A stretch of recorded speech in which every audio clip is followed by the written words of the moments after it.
2015 साली बघा भारत शासनाकडून बेटी बचाओ बेटी पढाओ हे एक अभियान राबवलं गेलेलं आहे आणि हे अभियान हे लहान मुलींसाठी आले। त्यांनी म्हटलेले आहेत बघा, नरेंद्र मोदी यांनी 22 जानेवारी 2015 पासून हरियाणामधील पानिपत इथूनच ह्या अभियानाची सुरुवात केलेली आहे। प्रश्न आलेले आहे मित्रांनो, तुम्ही जर समजा मागील प्रश्नपत्रिका तुम्ही चाळाल तर यावरती प्रश्न दिसते तुम्हाला, म्हणून बघा त्यांनी म्हटलेलं आहे। आणि हे अभियान कशासाठी चालवलं जायचं तर बघा, या अंतर्गत बालिका व महिलांच्या सामाजिक, शैक्षणिक आणि आर्थिक सक्षमीकरणासाठी भारत शासनाकडून बऱ्याचदा असे उपक्रम राबवले गेलेले आहेत की ज्याद्वारे महिलांना आणि मुलींना बऱ्यापैकी योजना प्राप्त झालेल्या आणि त्याच्या सुविधा पण मिळालेल्या आहेत। त्यासोबतच लक्षात घ्या त्यांनी म्हटलेलं आहे आणि हे का बरं देण्यात आले, कारण हे बघा आंतरराष्ट्रीय महिला दिन या निमित्तही देण्यात आलेला आहे, म्हणजे त्या दिवशीचं हे बातमी येतं त्यासोबतच लक्षात घ्या।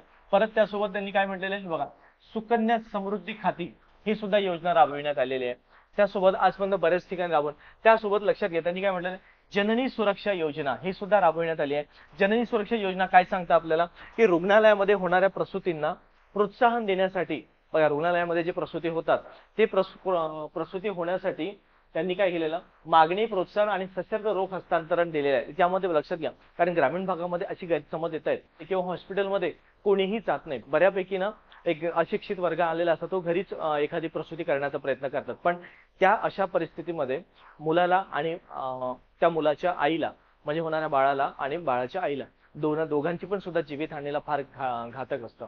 कोणाचे म्हणजे मातृत्व लाभ कायदा, जर समजा एखादी व्यक्ती आहे आणि ती जर सरकारी विभागामध्ये जर समजा कर्मचारी म्हणून काम करत आहे, कुठल्याही पदावरती असू द्या, पण त्या स्त्रीला, त्या महिलेला एक प्रसूती वर्गामध्ये त्यांना सुट्टी दिल्या जातो आणि हे त्यांनी दर्जा, आणि प्रश्न यावरती पण आलेला आहे मित्रांनो। बघा त्यांनी हे विचारलेलं आहे, यांनी बघा सरकारने पगारी प्रसूती रजा 12 आठवड्यांवरून 26 आठवड्यापर्यंत वाढवलेली आहे। म्हणजे सुरुवातीला 12 आठवडे दिल्या जायचे, म्हणजे आता त्यांनी 26 आठवड्यापर्यंत तो प्रसूतीचा दर्जा आहे किंवा कार्यकाळ तो वाढविण्यात आला। आणि त्यासोबत त्यांनी काय म्हटलेलं आहे, प्रसूतीच्या तारखेच्या, म्हणजे प्रसूती ज्या तारखेला होणार आहे, आपल्या डॉक्टरच्या अंतर्गत डॉक्टर सुचवतात की प्रसूती या तारखेला होणार आहे, त्याच्या 8 आठवडे आधी ही सुट्टी घेऊ शकतात। 8 आठवडे आधी, म्हणजे लक्षात घ्या त्यांनी काय म्हटलेलं आहे, त्याच्या 8 आठवडे आधीपासून प्रसूती रजा घेता येतात, ही त्यांनी अट घातलेली आहे यामध्ये।